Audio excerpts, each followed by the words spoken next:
Hello, learning nerds, and welcome on in to the nerdiest podcast you're going to hear today. My name is Dr. Luke Hobson. I'm your host of this show. I am a senior instructional designer and program manager. I'm an author, instructor, blogger, and podcaster, and the founder of Instructional Design Institute. My passion and my purpose is instructional design, and I love to be able to share with you more experiences about instructional design in general and to help you along your own instructional design journeys. Whether you are a newbie or you're a veteran and you've been doing this for years, all are welcomed on into this show. And of course, you can find all my information over at drlukehobson.com. And before I introduce today's guest, I have an announcement. I have been working on something behind the scenes now for months, and I am finally ready to unveil it. And that is that I have completely revised and revamped Instructional Design Institute. I have taken everything I've learned about over the years and put it back over into the Institute to really make it brand new and to make sure that I'm doing the very best to possibly serve you.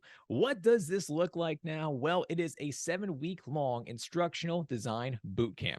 We are going to be covering everything from andragogy, backward design, learning strategies, universal design for learning, and evaluating your courses, your trainings, and your program's effectiveness. And of course, along the way, you are going to be building and designing your own learning experience. You're going to have a course by the end of this because, of course, I want you to have hands-on experience and be able to have an artifact by the end. So if you want to be able to incorporate that into a portfolio, and of course, I can help walk you through how to make one as well too. Well, that's all going to be included inside of there. This is going to be a cohort. It's going to be community focused to make sure that you do have that type of peer-to-peer relationship, that support system, that structure to help to guide you along the way. You're going to be getting peer feedback on your assignments, as well as too, is that as your instructor, I'm also going to be giving you feedback as well. On top of all of that, I'll be sending you a free copy of my ebook, What I Wish I Knew Before Becoming an Instructional Designer, for you to have that guide too. Now, this is definitely for more of the educational focus. That is my jam. As you know me, higher education is certainly in my blood. That is my sweet spot. Of course, for those in other different types of sectors who want to be able to take this, you certainly can, but know that I definitely focus more on the learning nerd side. I do not focus on the e-learning, the authoring tool side of a house. Just want to make sure that you are aware about that. You can find more information, go down below, and you can find the website inside of the show notes. You're also going to see an application form too, and I did that on purpose because I want to learn more about you, your goals, and your expectations, so that way I know how to help you as your instructor. So go down below, apply today. The next run starts on May 1st. So you still have plenty of time to be able to apply. I'll be in touch about everything, and I cannot wait to nerd out with you over 7 weeks. Now, with all that being said, let me introduce today's guest, Dr. Tom Tobin. Tom is a founding member of the University of Wisconsin-Madison Center for Teaching, Learning, and Mentoring. He's also a very accomplished author. He has written many books, and he is a strong advocate for the universal design for learning community. I've actually known Tom for years, this is so strange to say, but this is the first time I've actually talked to him. But I've been following his Twitter account, I've been following his LinkedIn posts. He's an extremely insightful and knowledgeable human being, also an extremely kind human being. Found that out on today's show, which is going to be something that you're going to clearly hear as we go into our conversation. But I invited Tom because I've been hearing from many of you about how you've been struggling with burnout and trying to be able to figure out what steps to take next as far as sort of transitioning. And perhaps you are already working within academia and you're trying to be able to figure out, well, what other paths and alternatives can I potentially take? Or if you're looking outside of academia, how do my academic skills apply into the corporate space or something along those lines? Well, with all of those questions, I thought who better to talk to than Tom, because him and his colleagues literally wrote a book on this very subject. So Tom, Katie Linder, and Kevin Kelly wrote a book called Going Alt Ac, a guide for alternative academic careers. This book actually came out during the pandemic, like right at the start of the pandemic. And because of that, I don't think it received as much attention as it really should have. It's an excellent book. It goes into not just how to transition, but by being able to identify your skills and where they're going to fit into different types of positions and different types of roles. And some of them you really might not be aware about. We also talk to inside of this conversation about how to be able to think more about yourself as far as with being able to do a side hustle, whether that's going to be for teaching, speaking, developing courses, whatever it is, thinking more about how you can actually make that extra form of income. We talk about that. And we also talk more about you building a brand, a portfolio, and why that is going to become so valuable. So, with all of that said, this conversation is really going to help you out if you are thinking about what is your next move within your career and planning things out from next year, 5 years from now, 10 years from now. This book can absolutely help you. And this conversation is going to try to be able to summarize all of these different chapters and all of these different topics. So I am not going to waste any more time. Here is the one and the only Dr. Tom Tobin. Tom, welcome to the podcast. Thank you very much, Luke, for having me on the show. Glad to talk with you today. Absolutely. Absolutely. And Tom, I cannot wait to talk more about with you and for all of your work. And we're going to get into all of that fantastic good stuff. But before we go any further, can you just please introduce yourself to the audience? Tell us more a little bit about who you are and what it is that you do. Sure thing. My name's Tom Tobin. I'm a founding member of the Center for Teaching, Learning, and Mentoring at the University of Wisconsin-Madison. Now, beyond my day job, I'm a scholar, author, and speaker on issues of quality and technology-mediated education. Things like copyright, evaluation of teaching practice, academic integrity, accessibility, universal design for learning, basically the stuff that scares the heck out of instructors and deans. Yeah, pretty much.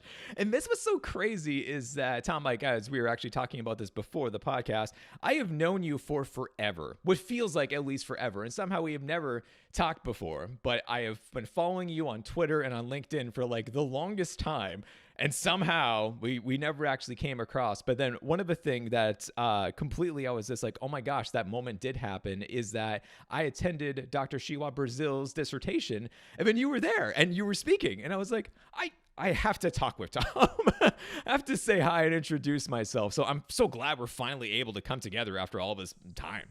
Oh, absolutely. And likewise, I've known about you and your work for a long time. You and I have moved in parallel circles. Our focus was different and diverse enough that we connected with very different groups of people. You and I do two things the same, I think. One of them is we're both at a point in our work, in our career, in our advocacy where it's not about us anymore, and we're looking for who are the newer voices in the field that we can champion and learn from and listen to. And Dr. Shiwa Brazil in Montana was one of those voices. Was glad to work on her dissertation as an informal advisor and then come to support her work. So I love that you're a fellow silo buster. Absolutely. And she needs to come on the show. She is a brilliant, amazing person. So yeah, we got to bring her on the show as well too. But putting that all aside, Tom, I'm actually curious to learn more about your journey, because I really started to know you as far as for being like the UDL expert. In my mind, that's what I always saw you talk about and do and preach about. But how did you actually get to where you are today? Because I know you've accomplished quite a bit, and it's not just only UDL, you do a whole bunch. So how did you get to where you are today? The short version of the story is that I started my career wanting to be an English professor. My first two books are all about 19th century British literature and art history, and only about 6 people have ever read both of those books. My whole career, though, has been as a learning developer and theorist, so you can say that I've really lived out the alternative academic career path. I was one of those fortunate, crazy people who got my high school diploma, and then 4 years later I had an undergraduate degree in literature and also a teaching certification, did my student teaching in K-12. 2 years after that, had a master's degree in literature. 4 years after that, PhD in British literature and art history. I was a 28-year-old kid who didn't really know how to do my laundry all that well, but I had a doctorate. Along the way, while I was working on my PhD, I got a job at a 2-year college in Western Pennsylvania. This was 1997. They hired me to help them create their very first online courses. Now, why would you bring a literature person in to do that? Well, I was a bibliographer, and I was learning HTML, teaching it to myself in order to do my bibliographic work and create content for it. And the internet, which was brand new-ish at the time, was a really handy tool. It went beyond just database management. So they hired me on. I helped them to adopt Blackboard version 1. You instructional design nerds, I was one of the OGs for learning management systems. I became a sysadmin. I taught myself the role as we went along. But what really changed my career path, his name was Marty. Marty was an instructor in the business division at our 2-year college. He came to me and he said, I think this online stuff is crud. I don't think it's going to be effective. I think face-to-face is the only way people can learn. But I want to have a job in 10 years, so would you teach me how to teach online? Now, Marty's honesty was refreshing. That was just the way he approached the world. What you don't know yet about Marty is that he had gone blind in his 40s due to undiagnosed and so untreated diabetes. What that meant was, and I'll put air quotes here for the listeners who aren't watching the video here, he didn't know how to, quote, be a blind person, so no touch typing, no braille, no getting around with a cane, none of that. He had been a sighted person, and then he went blind. So, I'm a new person in my field. I say, yeah, sure, I'll help you, no problem. And then I close the door, he leaves, and I think, look to the literature. The literature will save you. I do a literature search, and there is no literature. By good luck, I got connected to Norm Coombs, C-O-O-M-B-S. He was a professor at Rochester Institute of Technology. He'd been blind since birth, and he was a nationwide advocate for the rights of instructors with disability barriers in the environment. I got connected with Norm. I explained what I wanted to do, and Norm gave me some good advice, but it was essentially good luck kid, because not many people were doing faculty support for faculty whose environments didn't fit their ability profiles. Now, cut to the end of the story, right? Marty had been a sighted person, so we got him to think about the TV screen and what buttons are where in Blackboard, and he basically memorized Blackboard version 1. We got graduate students from a local university on grants to come in and be Marty's eyes and ears.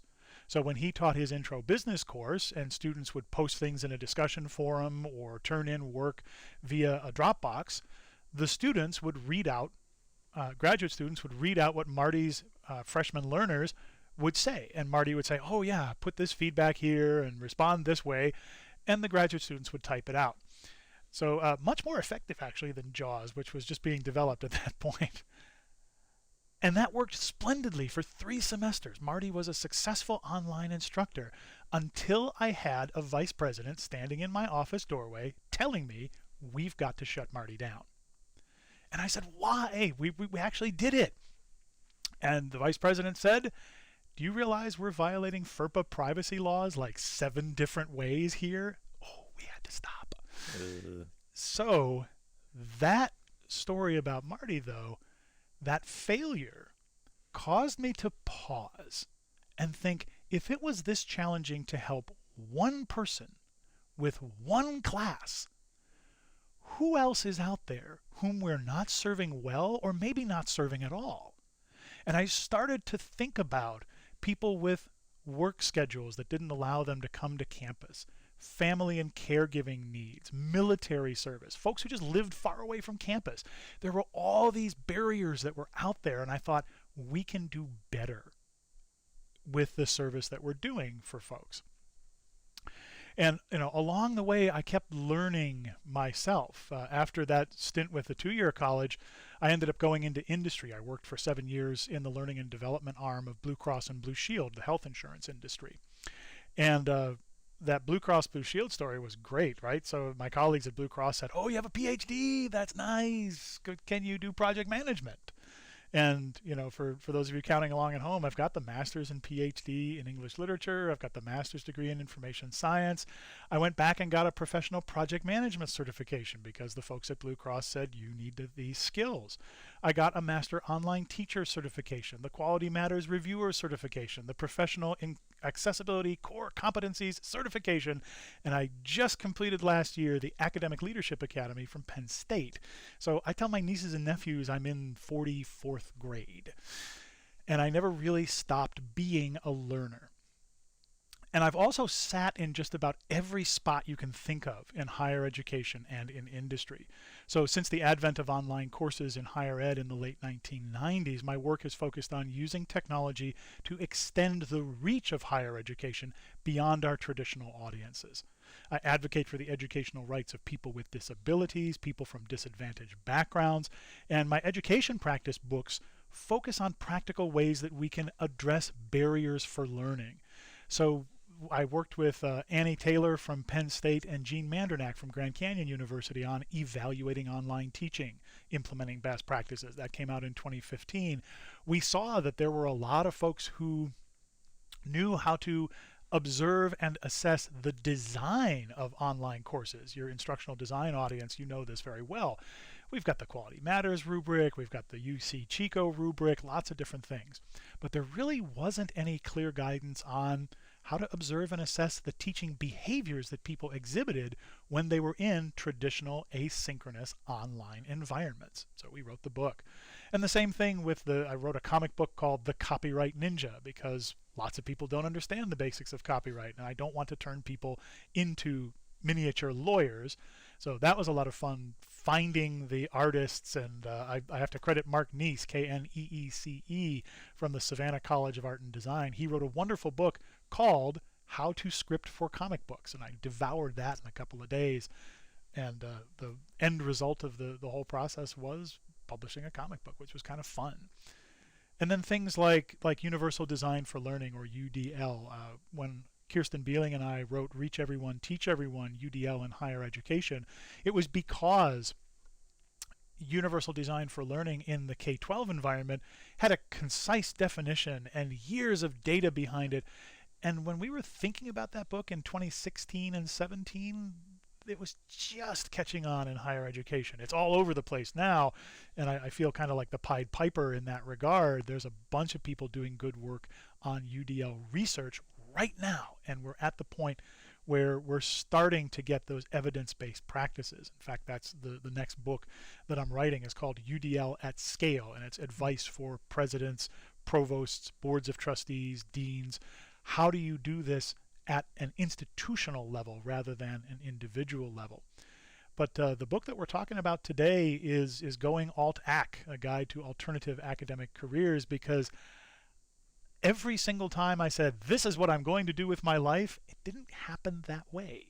And those alternative choices that were available to me, I had to really seek them out and be proactive and go out and try. And, before all of that kind of stuff happened, like, for example, I had an opportunity in 2018 to go to Budapest, Hungary on a Fulbright Scholar grant and help Eötvös Loránd University there develop its first faculty development program. I gave workshops and training to 12 other colleges and universities and a couple military units in Hungary about training and learning in the field when people are away from the formal places and spaces that we've built as higher education.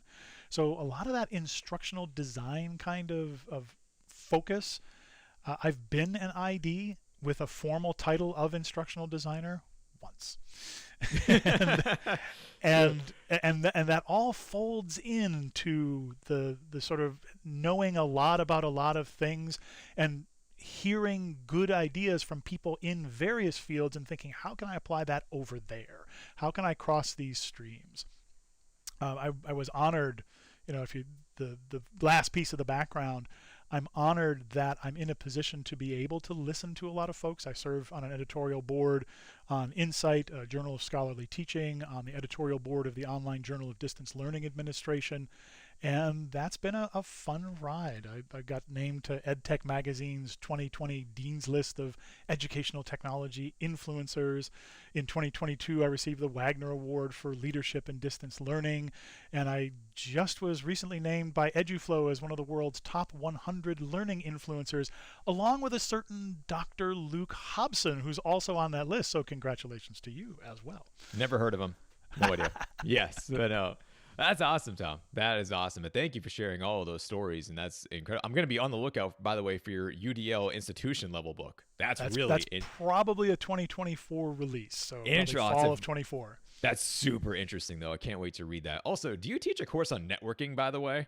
Because from all those stories, you must be a networking wizard at this point in time of making those relationships, connecting with people, because that was a lot of what you've done.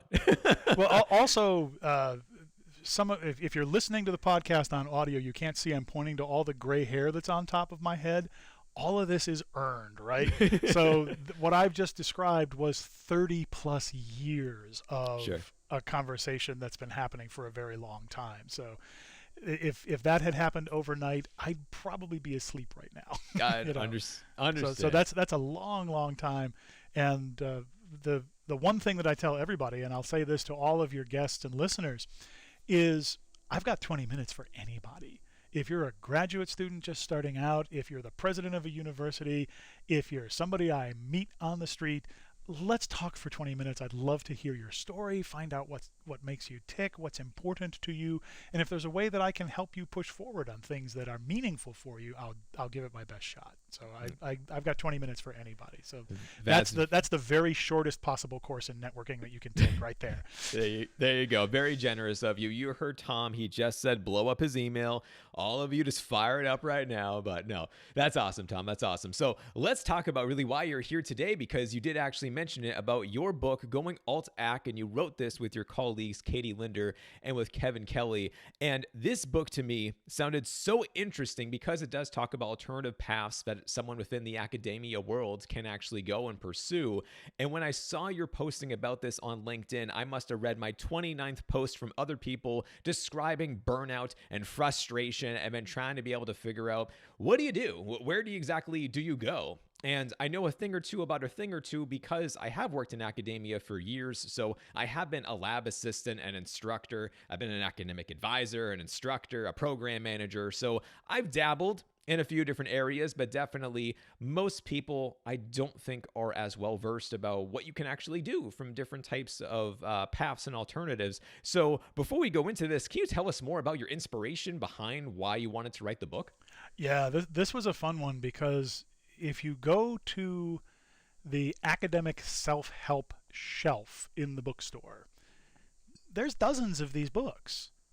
It talks about how to, and with titles like Surviving the PhD Grind, or What to Do When Your Field Has Dried Up. And they're kind of these, I don't know, apocalyptic, getting over the emotional drain of not being able to actually follow the path that you thought you were going to follow.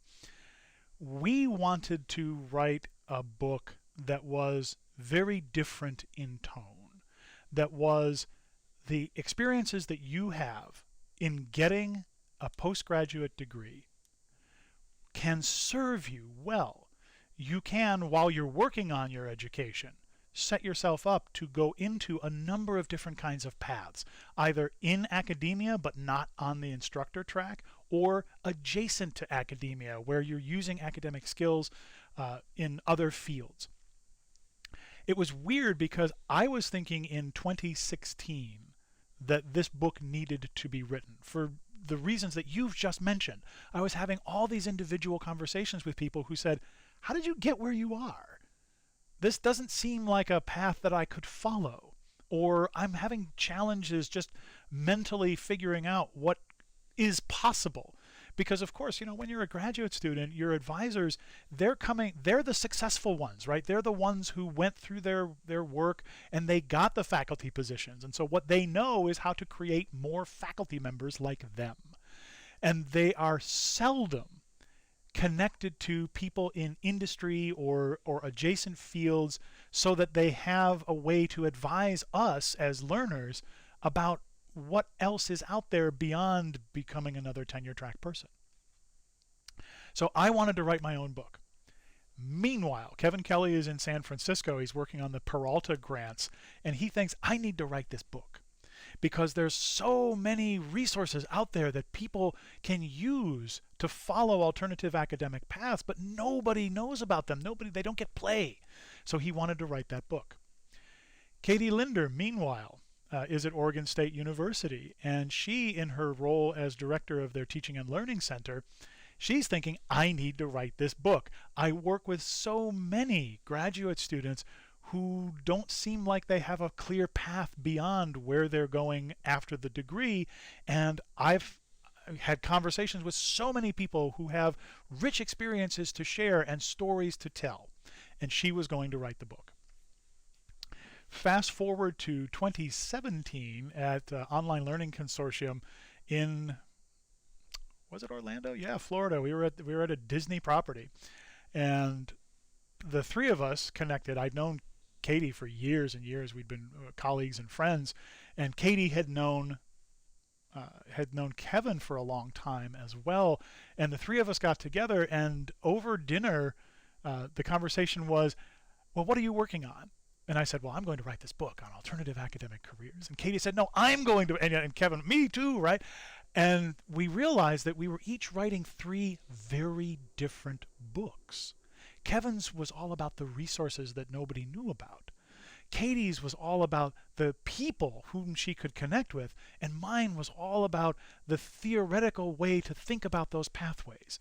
So we recognized, why don't we all combine our talents and put the book together that way? So Katie was the glue. She's the first person who said, we should do this together. And she became lead author and, head sled dog as we were all pulling in the same direction. And it was a wonderful writing experience because I had met Katie in person a few times, but I'd only met Kevin the once. And we wrote the whole thing over the course of 2017 remotely, with everybody sort of dividing things up. And as you've read the book, Luke, you notice that the chapters, we strove to have a consistent tone, so you couldn't tell which one of us had written which chapters, but we totally did, right? And so some of those chapters are quote-unquote mine, some are Katie's, some are Kevin's. But it was a fun way to get that information out there. And I'll also confess, it was also really bad timing that the book got published from Stylus Press. The announcements went out at the end of January 2020, and then 5 weeks later there was a pandemic. So in terms of people coming to the book, I'm grateful that you have picked it up now, and I'm hopeful that it gets a little bit more play, because we really do want people to pick it up and say, here's a manual for how I can think this process through. So yeah, thanks for talking about the inspiration. We all saw a different need, and they all keystoned together.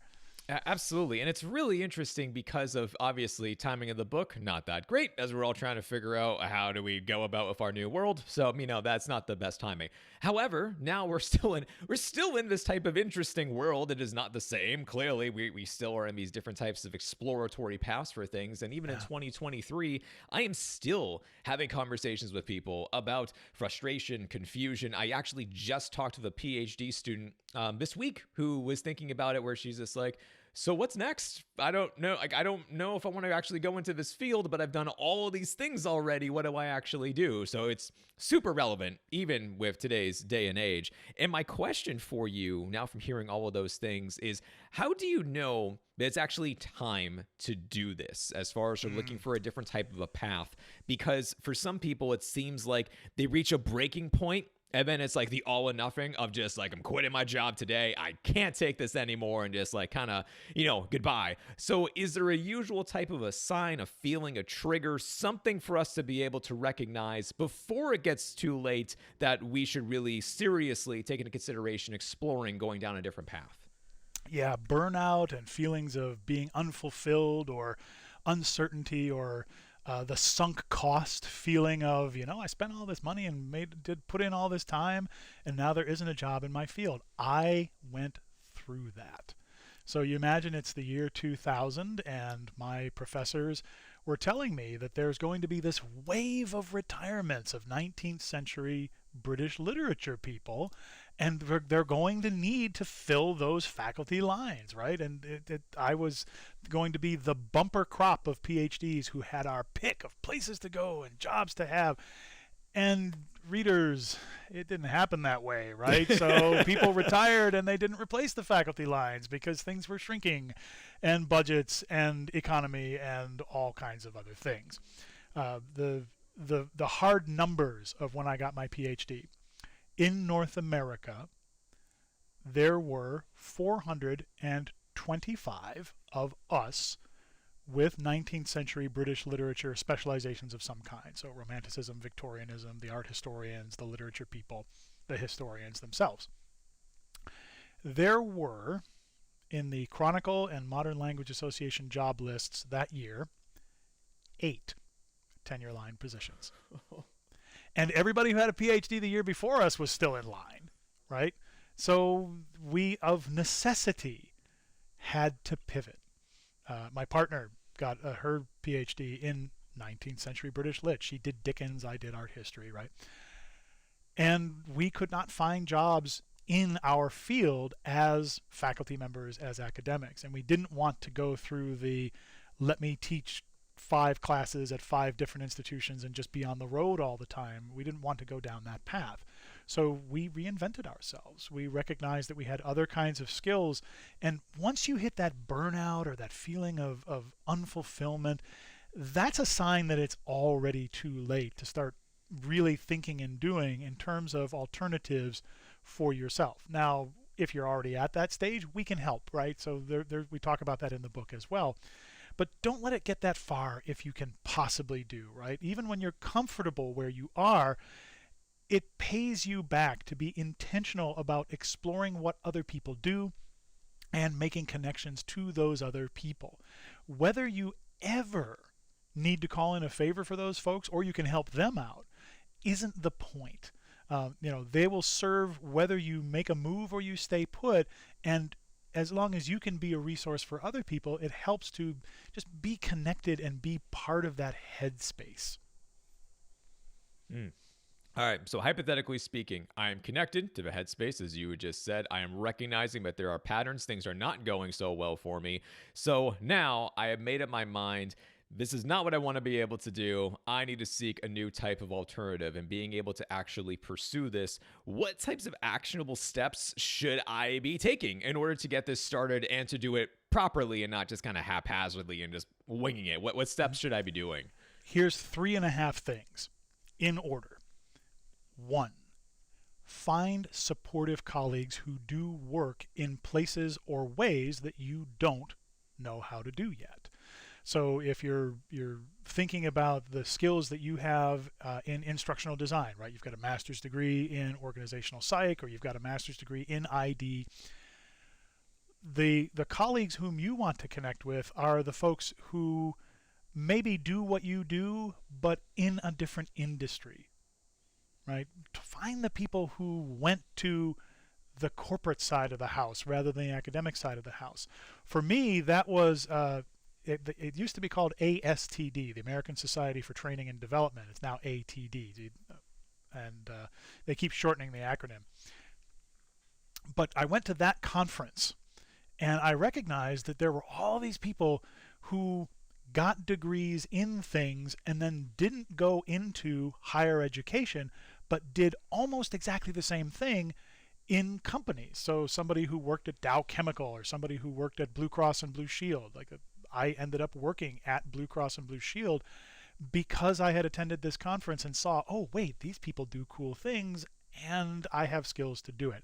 So finding those supportive colleagues who are in the industries and asking people, start if you're a graduate student or you're in an academic position now, start by asking your faculty colleagues, hey, where do your students get jobs?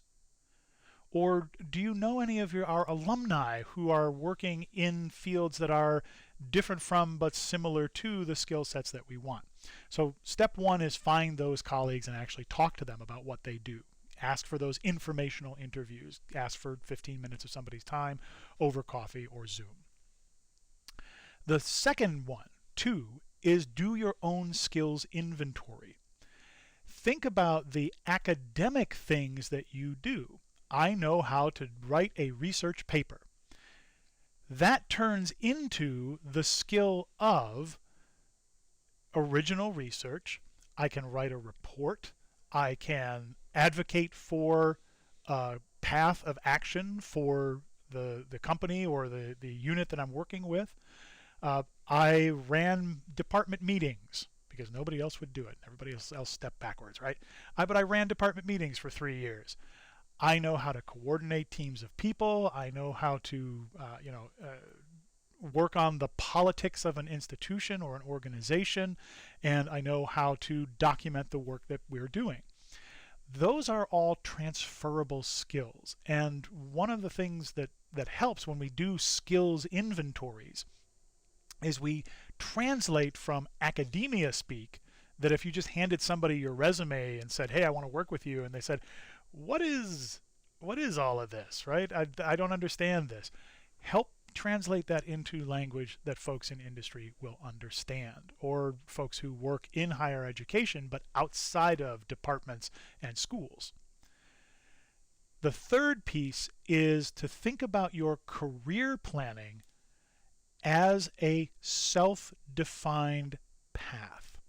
If you're going to be a professor, and you are one of the lucky people who gets that assistant professor job on the tenure line, you have a career path already laid out for you.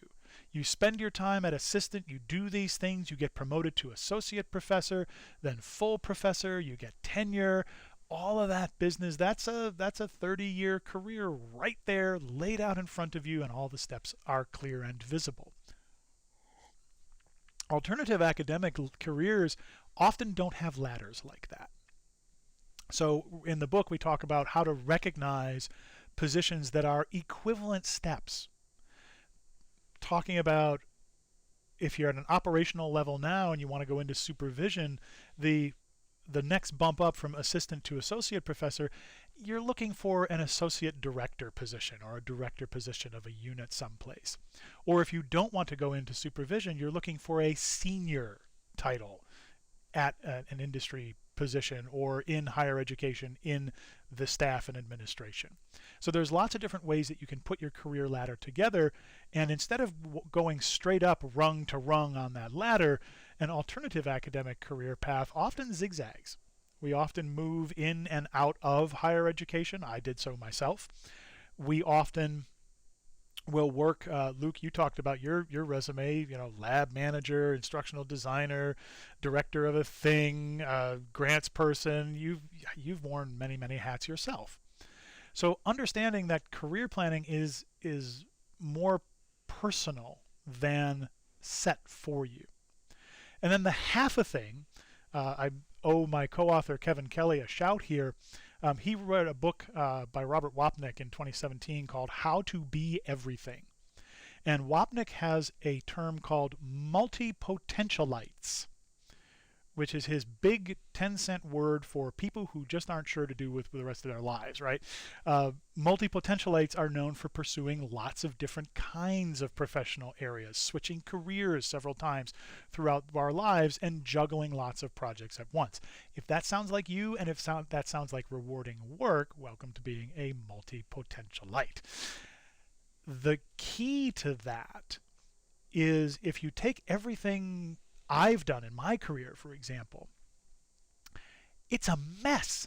I've done 17 different things in lots of different ways and places, and I've said yes to a lot of things like pursuing that Fulbright and being a sysadmin, an instructional designer, a librarian for a hot minute, an administrator, a theorist, an author, all those kinds of things. So having some kind of narrative that ties that all together is the key. What would you say to somebody who doesn't know your field at all? Listeners, does your mother actually know what you do for work? No. Your mother tells people, oh yes, my son is a teacher and he teaches people how to teach, right? And that's what my mom says about me. She's close. She's not exactly on the ball. how do I explain it to my mom? How do I explain it to people outside my field? If you have that narrative that ties together all of those interests that you've got, that's one way to start. Oh, fantastic. My parents always said make courses. My dad's much more well-versed in academia. My mom is not as much. And he's like, oh, Luke makes courses. And I was like, well, you're not wrong, but like there's more to it, but you're not inside. Like you're close. It's just like, And most of the people you'll talk to for alt-act jobs are more like Luke's mom right. than like your dissertation advisor. So, so that's something to think about. Exactly. But I love going back to your point, Tom, talking about that inventory type of a skill set and thinking about that too, because one of the things that I tell for a lot of folks who are trying to become instructional designers specifically nowadays is I think about like, well, think about backward design.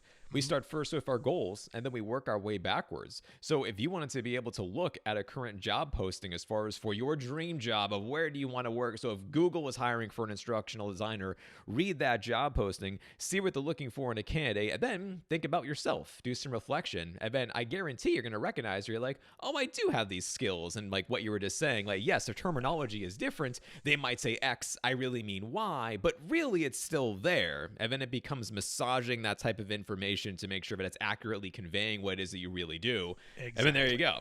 You know, and then you're on that path.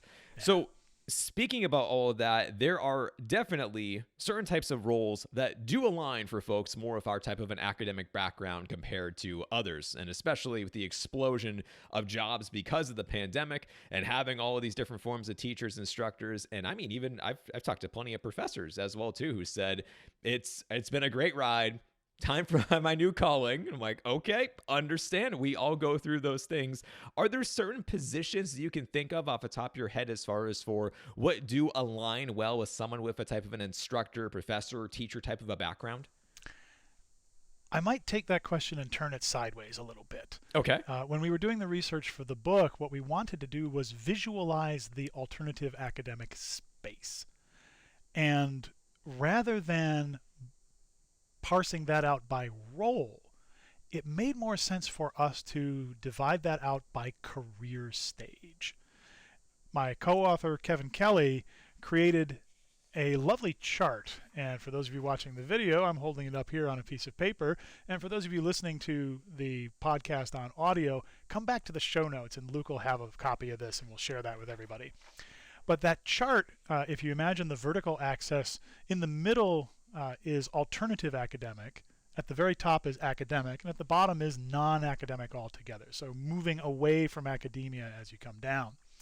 And then as you move from left to right, it's career phase. So if you're preparing for your career, if you're an early career person, in the middle of your career, late career, or you're one of our legacy folks who's looking to do something different after a long while in your conversations with people. That chart ended up being a really fantastic way to think about, okay, if you want to work at a higher education institution, you're probably closer to the top of the chart, academic to alt-ac. And if you want to work outside the academy, you're probably closer to the bottom of the chart, so alt-ac to non-academic. And then when we think about our early career things, all the way up at the top, at the academic side, right? This is the traditional stuff. Graduate teaching assistant, assistant professor, associate professor, full professor. Then as we move down toward alternative academic, you get into things like adjunct teaching. Not as your primary way of earning money, but as part of a portfolio of alternative academic things. For example, even with all the speaking and consulting that I do, I still like to have my hand in a classroom teaching credit-bearing courses because it helps me to understand where today's graduate students are coming from and gives me a pipeline into connections where I hear new voices and new ideas coming in. But also things like embedded consulting, speaking, becoming an author, becoming an independent consultant, or being a unit director of a campus service unit that isn't necessarily something you've directly trained for. Colleges and universities have all kinds of service units where if you have good people skills, if you are an organized person, if you know how to keep records and data, and if you know how to think about predicting and planning, then you're in good shape. I'm actually going to slide over here and take something down off my bookshelf. This is something that I keep near to me, like I can reach this while I'm talking with folks. And it's the Project Management Institute cheat sheet study sheet for the project management process. I spent a week cramming this and a whole bunch of formulas to get my project management professional certification, and that has stood me in good stead for most of my career. Knowing how to work with stakeholders, plan things out, communicate well about the work that you do, those are all transferable skills that, regardless of whether you've been a teacher, you've been an instructional designer for a long time, start looking at the various institutes and units and support areas at your institution or at institutions nearby. And then the bottom of that chart, where we're talking about non-academic stuff, where you look at membership and professional associations. Do they need people who have those skills that you've got? Scholarly publishing, working with an academic press, and keeping an ear in. So at West Virginia University Press, that published one of my books, Derek Krisoff is their editor, and his career started out that he was a teaching instructor. He went into scholarly publishing because it allowed him to still work with academics and be a complete book nerd, and that was one of his big passion areas. So he was able to combine those two kinds of things. So there's a lot of different ways that folks who are in teaching roles now or in other kinds of roles can focus in a little bit when you think about, well, what stage of your career are you in and where do you want to land? Do you want to land more toward the traditional academic stuff or way outside of it? That's interesting. I'm trying to think too about from an instructional design perspective, because surprisingly, even though this is an instructional design podcast, I have talked to plenty of instructional designers who, same thing, like the professor who told me they've been doing this for 30 years, it's time to move on. And then same thing with some designers. They've done it for 5, 10, 15, 20 years, and they're like, okay, what's my next thing? And it seems like all the things you said certainly do apply to that as well. Well, and two, if we think about, do I want to do the same thing that I know how to do, or am I looking for something a little fresh, a little change, a little different? It's no shame on anybody if you get a little in a rut about the work that you do, if you're doing the same thing over and over and over again. I know that if I am designing learning management system courses with faculty members for 20 years, it's going to get a little stale because they come with the same thing all the time. We don't understand how to do this, and we have to tell them about backward design, and we have to mention that we have to follow the WCAG standards and all that kind of stuff over and over and over again. So having something different or new, that can be a sideline for you, or it might turn into your primary work. So if you're looking to do the same kinds of things, look at learning and development units in industry rather than in academia. If you want to do something different, look at the learning management system companies. You've been using the LMS as an academic instructional designer for years. They have learning and development people at the LMS companies, and they want those people to tell others how to do with their products, or they want them to design new functions for the products. Every time you put in a wish list ticket for your learning management system, somebody's on the other end of that going, yeah, this is a good idea, we should explore that. And same thing like with video game industry design or publishing, like we've talked about earlier. And I want to unsay two very specific things here. Note that I do not say go knock on a library door or a museum door. You'll hear a lot of people advocating for those as alternatives. It's like, oh yeah, if you get bored with or burnt out on what you're doing, just become a librarian or go be a museum person. Let me tell you, as somebody with an information science degree, libraries and museums are specialized places where the credentials matter. If you want to go back and get a 2-year library degree and go be a librarian, awesome. But it's not. You've heard some people say, oh yeah, it's kind of a fallback position. You can go be a librarian, it's easy. No, that is a profession. So part of it is recognizing where do your skills actually fit in a way that you could slot in very easily rather than having to reprofessionalize. Makes sense. Speaking of skills, writing dissertations, that's hard. That's quite a skill in and of itself. Whatever methodology you choose, it is going to be a difficult path. And this was something that I found very interesting about the book, and I'd love for you to be able to summarize it for us to talk more about it, is that inside of the book, there is actually a section that says making good use of a dissertation after graduation, which I love the name of that because of, for many people I've talked to within the academic world, is that for some folks, they have the mindset of once it's done, it's done. I'm never doing this again. That is just, it's just like, but wait a second, like you learned about so many things within research and with interviewing, with reading data, interpreting things. Like there's a lot of different things we could talk about here. And some people are like, meh, it's really done. So this is certainly a struggle as far as trying to be able to figure out what do I actually do with this, especially within the higher education world, and corporate as well, and everything else too. And one example that I think about when I was thinking about from the book as well too is that I did for my dissertation, it was an explanatory sequential mixed methods approach. Fun, nerdy type of an approach there. But I actually used this type of a research methodology and I applied that into how we evaluate our online courses over at MIT X Pro. It became the model with the help of my colleagues. That's what we based it around. So that's one example about how you can take what you've done for your research and apply it into your work. But I would love to hear more about from you, from some other different types of examples about how someone can apply their dissertation efforts into a type of a real world scenario. Oh, fantastic. And I want to give my co-author, Kevin Kelly, the credit here. He was the primary writer for that chapter. So I'm grateful to him to be able to summarize the advice that we all share there. And to non-specialist audiences, basically everybody outside your dissertation committee, your dissertation can become evidence of skills and competencies. And you listed off a bunch, so you've already done that kind of thinking. A good way to start is identify some key words that would help your people find your stuff if they were searching for it and they knew how to find it. So what are key words from your discipline and your subdiscipline? Like if you're in astrobiology or cultural studies or TESOL or sociology. What are key words that deal with the research methodology that you use? You talked about mixed method and qualitative.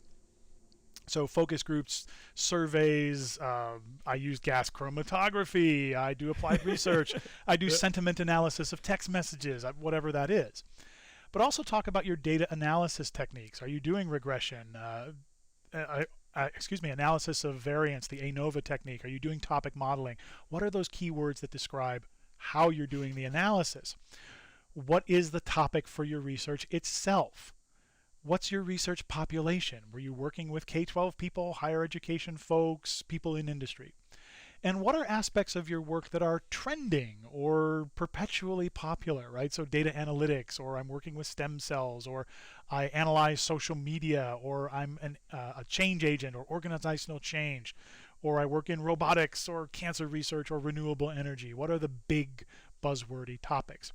And if you take all of those pieces together, your discipline, your research methodology, the analysis, the research topic, who you're working with, and what are those big things that lay people would understand, then when you have those keywords together, you can start writing paragraphs of how to share your ideas in shorter, simpler forms. Those can take the forms of journal articles, conference presentations. Yeah, those are the things we all start with. But also blogs and listservs and social media posts, each with one shining idea in it, or a podcast episode, kind of like what we're doing now. And finally, ask what you want that dissertation research to do for you. What are the core ideas that you want to share, and what format makes the most sense for that? How much time do you have to convert your dissertation into public-facing things? What do you want to reach in terms of the ideas and the audience? Would that audience understand the dissertation as it's written? Usually not. And how could you convey your ideas without using specialized language? And that's a skill, and it takes practice. What are your goals beyond just publishing your work in another format? Do you want to increase your exposure to a certain audience? Do you want people to use your stuff in a practical way? And are there career or job ideas already in your work? Is there a job that you would like to do, but that job doesn't really exist yet? Could you go to a company or a college or university and say, you really need somebody to do marketing data analytics segmentation, and you don't have somebody yet, but that's what I did my dissertation on, and boy, could I help you. That kind of stuff, it comes out of that skill inventory when you're thinking about your dissertation. I love that. That approach is so fantastic too, because you're right. People certainly do need a lot of help in different types of areas. And until you actually start saying those types of words, where they're like, oh yeah, we don't have that department. Or like, oh yeah, we actually got rid of that 2 years ago, but we really need it back.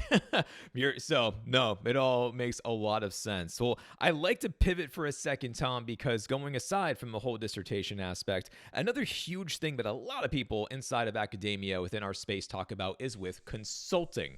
That always seems to be everyone saying that, well, once I do X, Y, and Z, I'm going to go into consulting as well too. And it's like, okay, great. But do you know how to actually do that is always kind of like my next question. And I was fortunate enough, I had Christy Tucker. She came on the podcast a while ago talking about, well, how do you do freelance? Because that's another thing that everyone's always like, oh, I'm just going to do freelance. And I was like, yeah, but it actually takes quite a bit of effort and some thought here and trying to make sure the customer's happy and finding the clients and, going through all of those motions. So to me, consulting still has that type of a similarity where it's not like I can just say, hey, I'm now a consultant. Like, it's just, it doesn't work like that. So in your opinion, from what you wrote about, can you describe for us about how one actually does get into consulting and how to really make this an effective type of a practice? Yeah, that was one of my chapters, because I was the person who got out there and did the side hustle, and that side hustle became my main hustle for a while as well.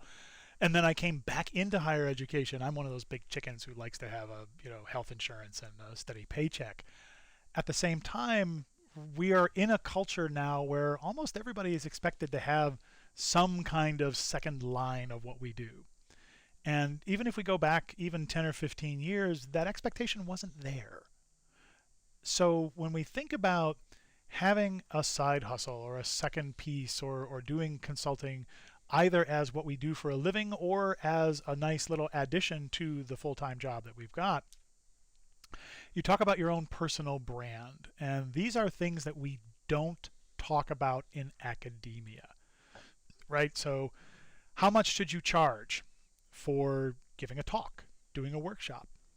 No one will tell you. Yeah. Right? And that was a boundary that I had to really get over when we're thinking about personal branding, right? So for what am I doing this work? Where would I want to do it? How do I want to be known? What is the quick story about me that I want people to remember? Starting out, though, with consulting is starting to build an audience in another way. So avenues for publication, avenues for communication. So writing blogs, doing podcasts like this one, doing an opinion piece and getting it published in the Chronicle of Higher Education or The Conversation or The Evolution or those kinds of spaces where lots of higher education readers will be looking. The other part of it is myth busting, right? So self-promotion is unscholarly. We should be volunteering our efforts. Yeah, if you have a tenure-line job and you're being paid to have that extra bandwidth to give back to the service. If you don't have someone paying you and then part of your job is giving back to the profession, guess what? That's a volunteer effort. And the challenge for me was, okay, well, is it okay if I say, I'm pretty good and you should work with me?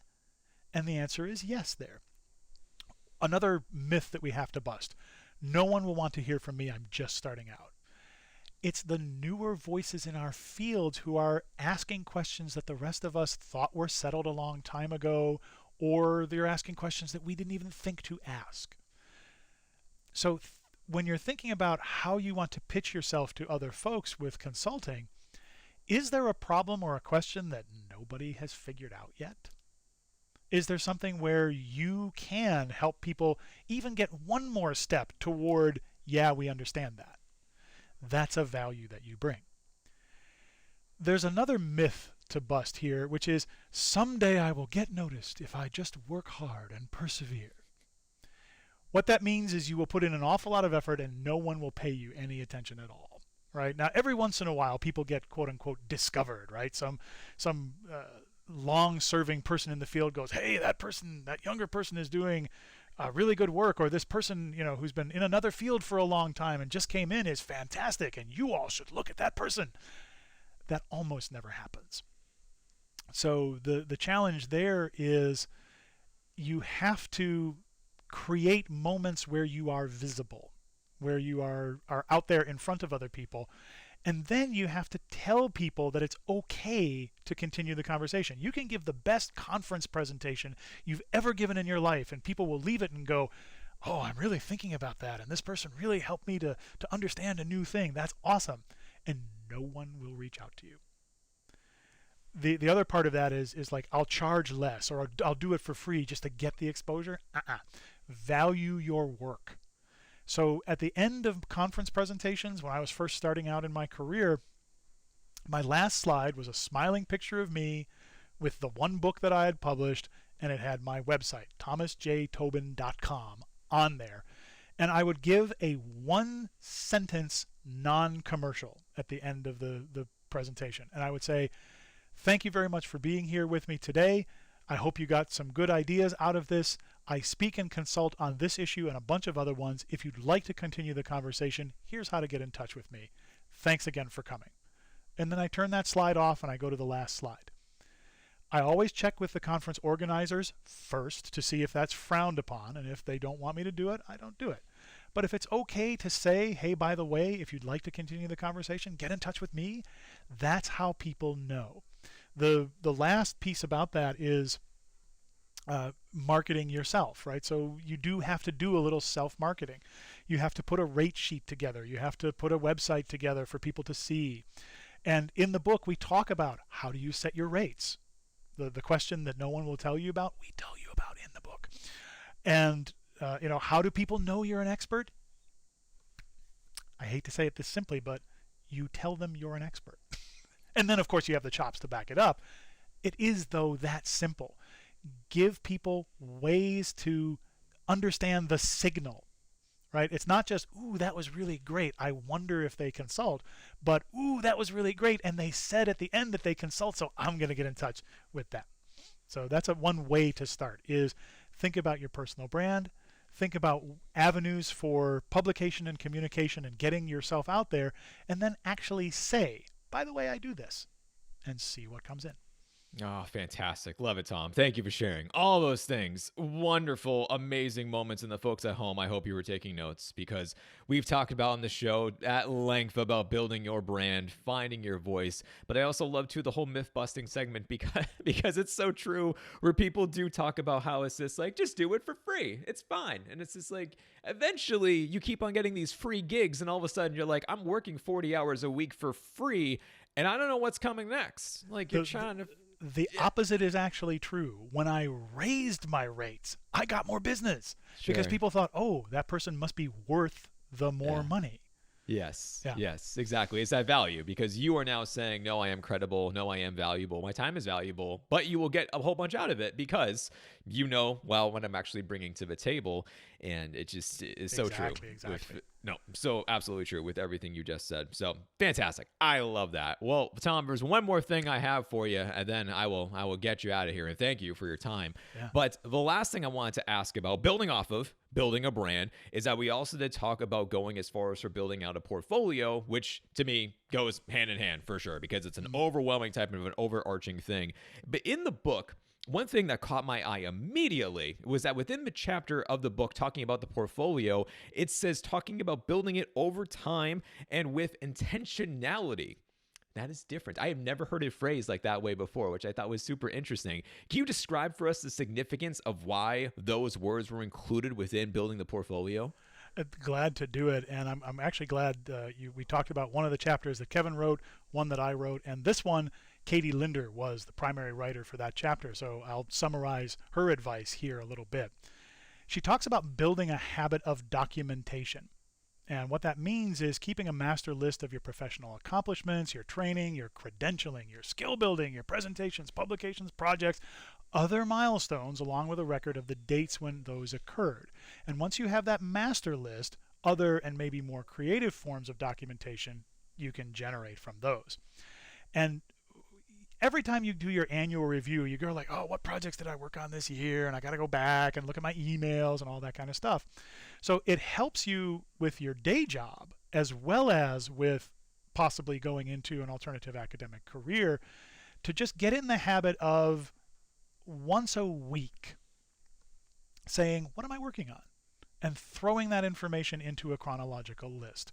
Maybe you categorize them like classes taught, publications, conference presentations, professional roles, work products, projects, your educational records, grants received, lots of different things.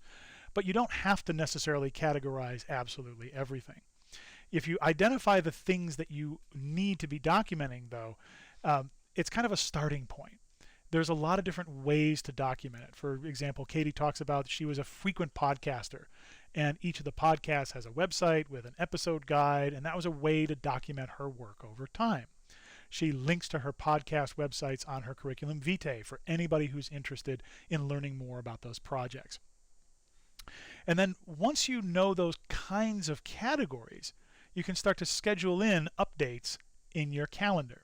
And monthly check-ins to add professional accomplishments, milestones to a master's CV or resume, and you're not losing a record of those areas of your professional life as you're completing them. Now that gets big really quickly, right? It's easier than you might think to lose track of it because you do a lot of things. And so another form of documentation is just journaling or blogging or a private or maybe public reflection on your professional work. Whether you write them down, do an audio recording, do a video diary, those can document, for synthesis for later time. And it forces you to think about, well, what are the themes? What's the through line? How do I talk about the values that I embody in my work? What am I saying yes to and what am I saying no to? And talking about that maybe every 6 months or a year allows you to say, okay, I've got this master list of a bazillion things in it.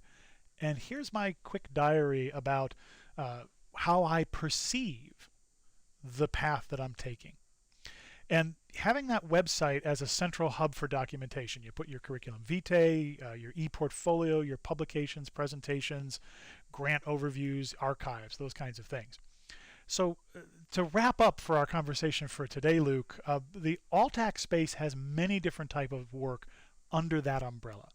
The wide open nature of that career path, it can be kind of scary or it can be liberating. I mean, my co-author, Kevin Kelly, he went 100% independent, and he works with colleges and universities on their inclusion efforts.